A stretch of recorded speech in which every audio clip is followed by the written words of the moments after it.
It was an early start in order to head into the Okavango Delta. After a few hours we eventually reached the edge of the Okavango, and we met with some of the local tribes known as polars.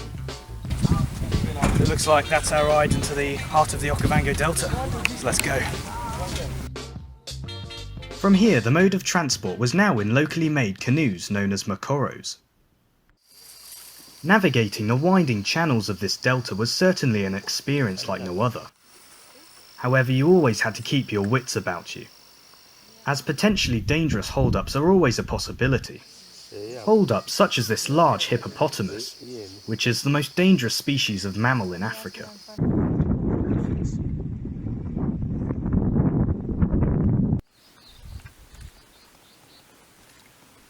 In terms of animal encounters, so far we were doing pretty well. But there was a much bigger hold-up waiting ahead. We just had to stop and get out the river. There was a big herd of buffalo just further down the stream, which are very aggressive. But we've just stopped to get out and look. It did disappoint, but now we're getting back in the boat and heading to our camp.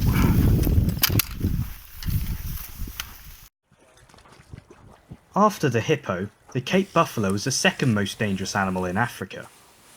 After all, this ginormous species of cow carries a deadly set of horns.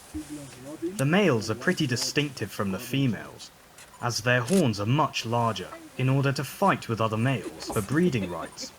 The females' horns, however, are much shorter and are nowhere near as large or as close together as the male's horns.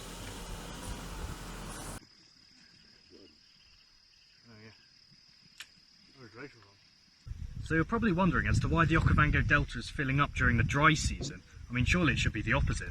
Well, actually, months ago in the wet season, the rains came down in Angola where the source of the Okavango River lies. And just now, all the rain from the wet season is now just reaching the Okavango Delta. So it is now filling up.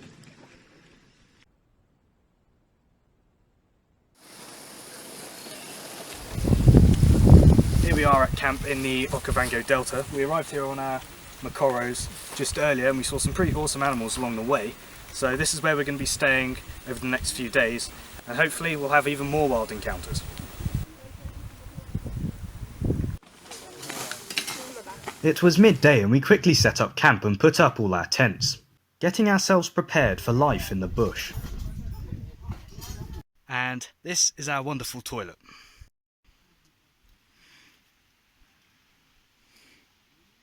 When staying in the African wilderness, you will usually find that the wildlife finds you, as was the case with this pair of warthogs. Warthogs are a species of pig that are common throughout sub-Saharan Africa. This pair of warthogs were foraging for insects and seeds, which make up a bulk of their diet. Like most pigs, warthogs have a very powerful sense of smell. In order to keep their nose closer to the ground for foraging, warthogs walk on their wrists. Their wrists are heavily calloused to add extra protection. Warthogs get their name from the thick lumps of skin on their face which resemble warts. On males they are much larger, and are used as extra protection during fighting.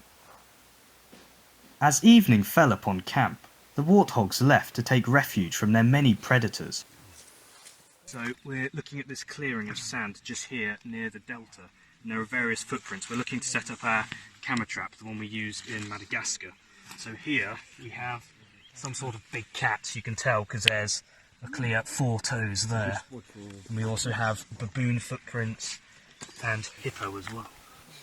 By the looks of the size of this print, it is most likely a lion, and it's a pretty recent one, only about a day old. This little clear through here is almost like a small animal highway, so this would be the perfect place to set up our camera trap. We've also got a little bit of bait as well, mini cheddars, and better still, their bacon flavour, so if this doesn't bring in an animal, I don't know what will. So let's go set it up.